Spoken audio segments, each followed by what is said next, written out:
Good morning, good afternoon, good evening. Welcome to this another Doctor Who video. Obviously, I did one yesterday about who Mrs. Field could be.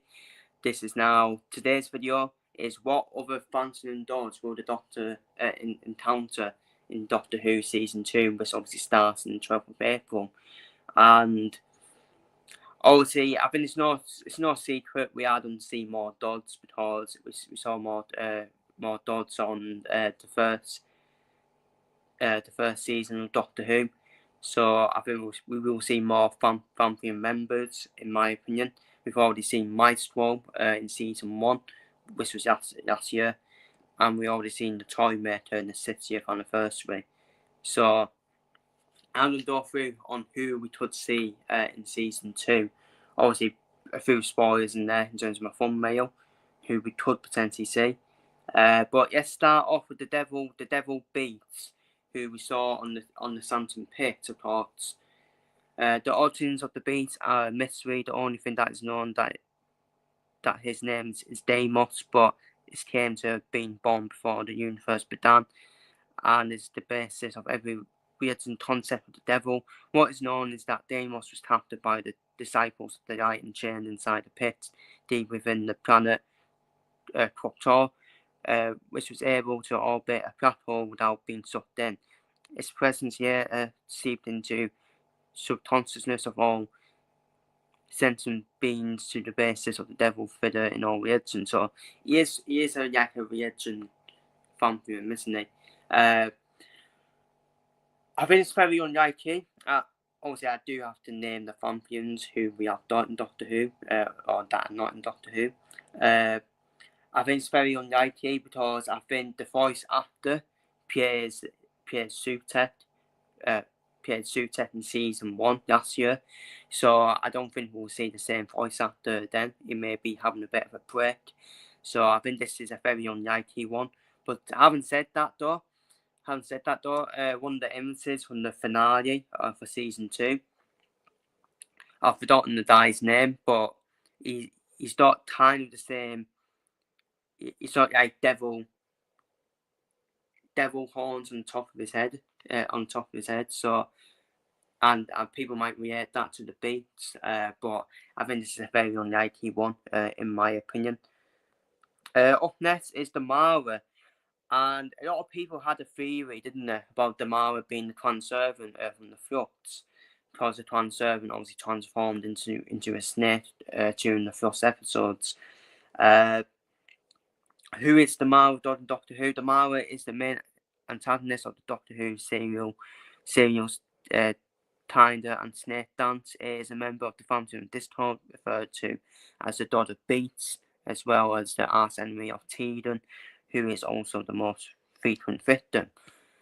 Again, probably very unlikely one like the Devil Beats, but it can be ruled out because it is a classic old film from Doctor Who, which is before my lifetime, which same as Sutek was as well. So Russell T Davies, that's what he has done. He has brought these classic films back that were before probably our lifetimes. So it's a bit 50-50 one in terms with the Mara, in my opinion, but I don't think we'll see it personally. Up next, who is the threefold Dicene Doctor Who? The threefold daughter of Malice, Mischief, and Misery might be the daughter of Wadnock. The seventh Doctor fought in the Tracer Shore in the Galaxy. Doubt and Dread could be seen and retire. The 13th Doctor defeated in Can You Hear Me? Obviously, I could see these three being in this series, in my opinion. I could see the Daughter of Wadnock being in the Song Contest episode as like the judges. That would be a good idea, by the way. That would be a good idea. Because at the end of the day, Mrs. Flood's going to be in every episode, and obviously I think Mrs. Flood is a secret Time Lord, aka the Warney, but she has been acting like a bit of a harbinger as well for these Dodds. Whenever the Dodds are around, she's around. And And obviously, Russell D Davis has already said, out that the Pantheon members are still on return once again for the series. And I can see these three being in that song contest episode. I think that'll be a good idea. Like they'll be the judges or something like that.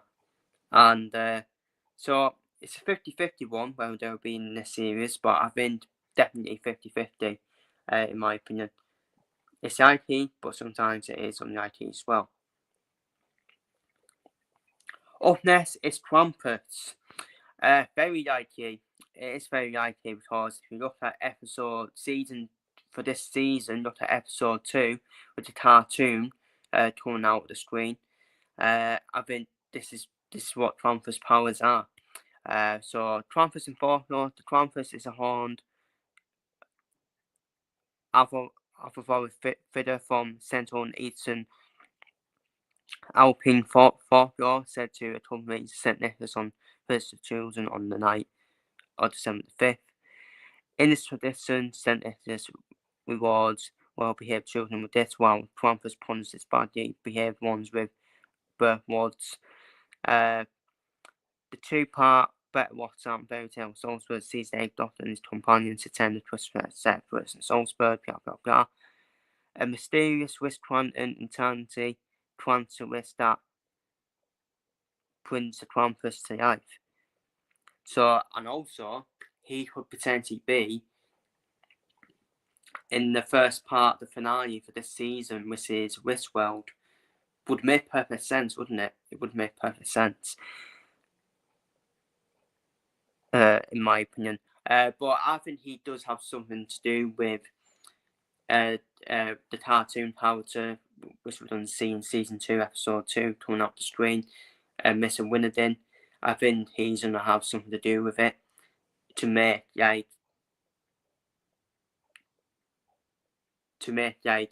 images come to life. So I do think he may have something to do with it. I actually think he'd be one of the most likely ones we'll see in Doctor Who, in my opinion. I think he'd be one of the most likely ones with the Dodds and whatnot. And the final one, I think this is pretty obvious who everyone pretty much wants to see. We haven't seen him in Doctor Who. We've only seen him in Sarah Jane Adventures, and that is the Tritzer. Too obvious for me. He's been hinted. He's been hinted and teased in last season, in last year's series. He's hinted and teased for too long. He was hinted in the first part of the finale. Ruby Sunday sang his theme song as well in The Devil's Cord, episode 2 of last year's series as well. For me, he has been Doctor Who, surely. He's been teased for too long. We still don't know who the hooded figure was that Ruby Sunday at the church. Everyone said it was Ruby's mum. I doubt it, in my opinion. And there's still more. There's still more to Ruby Sunday's story as well. Like, who's the father of Ruby? Is it the Tritzer? And also Conrad, who's going to be Ruby's boyfriend in Doctor Who's in this series for Doctor Who. We're going to see Conrad in the finale as well. As well as episode 4, which is going to be mainly about Conrad and Ruby. And we're going to see more of Conrad in the finale as well. Maybe it's a theory where Conrad wishes to be the Doctor. I think we're going to see a young Conrad as well. I think we'll see a young Conrad in 2007 where he's a little kid. And obviously the Doctor and the new companion will travel in time and travel in that time 2007 and meet the young Conrad as well. And maybe the young Conrad sees the TARDIS obviously set off, and he'd be thinking, oh, I wish I was the Doctor and all that. And then, which will probably tie on to Westworld, and which will probably tie, and the only thing that can convince people is the Tritzer. because he always relies on an agreement as well. But yeah, in terms of Twitter, then he is the founder of Discord. The Twitter is part of a group of dodgy figures who were banned from the known universe. His power and abilities it is immortal and can manipulate time and reality. And reality, the final episode of the series, is the reality war. So it would probably tie in with that potentially. Often making deals with humans, causing chaos by altering the timeline. And then it's been teased this season, hasn't it, that the timeline has been kind of altered. And that's what the Twitter can do. The Twitter seeks to change history and feed off the chaos that ensues, often targeted than Sarah Jane Smith and Sarah Jane Adventures and her impact on the timeline. The appearances, obviously the Twitter primarily appeared in the Sarah Jane Adventures, but has also made small cameos in the main Doctor Who series in Torchwood. Example of his actions: he manipulated Sarah Jane's childhood friend in Dion and sought to remove Sarah Jane's impact on the world and even threatened to remove the Doctor from existence. And Russell T Davies has already, I think it was years ago, on the social media posts about Harriet Jones escaping from the Daleks, saying, and the Twitter in the background is smiling and laughing. And Russell T Davies has teased that, but that's for another story for another day. And for me, I think we surely have to see the Twitter this season, in my opinion. He was teased and hinted for far too long in the first season as well. And for me, the Twitter just missed too much sense. He missed too much sense for me for this season's story and finale as well. He just missed far too much sense, in my opinion. Obviously, I do think we will see 2 Pantheon of the Dodds in this season, and we will obviously see another third. We will see who Mrs. Flood is, here, Dewani, in my opinion. So I think we'll see the Twitter, in my opinion, and I think we'll see the Dodds of Wadnock and maybe potentially see Krampus, one of them two. But I think we'll definitely see the Twitter, in my opinion. But I'll hold my hands up if I'm wrong. But a bit of an outside, to end off, a bit of an outside shout. Swarm and the Sewer, who we saw from the front. In the context of Doctor Who, Swarm and the Sewer are not Dodds in the traditional sense, but rather powerful alien beings who are connected to the nature of time and chaos, potentially even being agents of time. The nature of Swarm and the Sewer, they are depicted as being alien and powerful with a history of facing the Doctor. They seem to be connected to the concept of time and chaotic, untimed nature. They are described as monsters who feed on chaos and find pleasant contrasting with the Doctor's values. They are also linked to the Mori, peaceful gatekeepers of time, who they use as pawns in the war. They are described as siblings. Their role in the Flux was their antagonist appearing in the Doctor Who story involving the Raptors and the Flux. They are trying to release time from its residents or to restore a previous state of the universe. They are connected to the Time Lords and possibly the Timeless Child. Possible origins: some theories suggest they are remnant of a species that sits before the current universe, or that they are agents of time who are unhappy with the way time is structured. Others speculate they might be from the same place as the Doctor before the Doctor was discovered by the Time Lords. Unlikely. I don't think it'd be likely they'll appear in season 2, but we are still waiting to see more Swarm and Sewer after the Flux as well. I think every Doctor Who fan wants to know what's happening with them as well. I wouldn't rule it out. them being the finale, because they do have some kind of reaction in terms of some stories, but I can't see it. I still think, for me, we will surely see the Twitter for me, because we've already seen Maestro and Sutek, who are the main 2 out of 3 in terms of the Pantheon Discord, and the other main one we haven't seen is the Twitter. So I feel we'll see the Twitter and one of Krampus or Dodds or whatnot, in my opinion. Or maybe the cartoon character is his own Dodd, maybe a brand new Dodd, and that would be cool. That would be cool to see, potentially as well.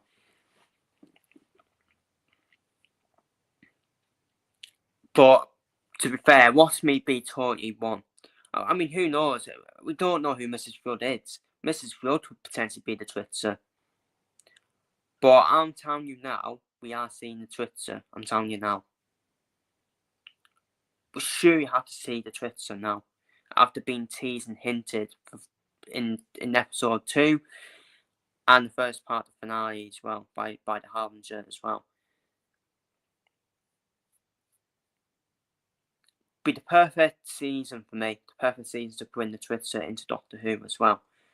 I'm not saying you need to copy. I think we may see the Twitter in like a different appearance, maybe not like disappearance from the set of Chain of Fences. It could maybe be a human being. Who knows? Could be Mrs. Flood. Who knows? But yeah, that's my video anyways, in terms of the other Phantom Dodds the Doctor encounter, the potential ones, in my opinion, along with the obvious ones as well. So if you're watching this on playback, feel free to leave your thoughts down below in the comments, and I'll see you all tomorrow. I'll be back tomorrow with another Doctor Who. I think tomorrow's video will be more of a Doctor Who look ahead to season 2, with the episode titles, what the episodes will be about, etc., etc., and some of the questions that probably still need answered in terms of Doctor Who as well. So that's going to be tomorrow's video. Take care, stay safe, see you later, and feel free to leave your comments down below in the comments on what Pantheon members we could see in Doctor Who season 2.